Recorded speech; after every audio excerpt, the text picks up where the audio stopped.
अस्सलाम वालेकुम। आज मैं आपके साथ शेयर करूँगी बहुत ही हेल्दी और देहाती रेसिपी। ये हमारी दादी नानी की रेसिपी है, फाइबर से भरपूर है। ये सेम फली का छिलका, इसका आज मैं चटनी बनाऊँगी। सेम फली जो कि फैट बर्न बहुत तेज़ी से करता है, अल्सर और कैंसर जैसी बीमारी से छुटकारा दिलाता है। तो ये सेम का छिलका लेंगे, इसे अच्छी तरह से धो लेंगे और एक पैन में डाल देंगे बिना पानी बिना तेल के। 1-2 सेम फली भी डाल देंगे साथ में। 8 से 10 लहसुन की कली छिली हुई डालेंगे। हरी मिर्च 2 से 3, लहसुन जो कि ऐसे ही सेहत का ख़जाना है। ऐसे बस हल्का सा भूनने के बाद ढक करके लो फ्लेम पे पकाएंगे ताकि छिलका इसका नरम थोड़ा गल जाए।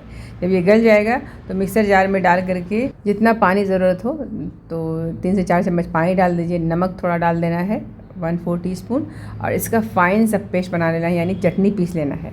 अब इसमें 2 से 3 बूंद डाल देंगे सरसों का तेल। सरसों के तेल की जगह पे आप तिल का तेल या ऑलिव ऑयल डाल दीजिए। 2 से 3 टीस्पून फ्रेश लेमन जूस डाल देंगे। मिक्स करेंगे अच्छी तरह से। ये चटनी तैयार है। इसको आप रोटी के साथ या प्लेन राइस के साथ खाइए, बहुत ही अच्छा लगता है।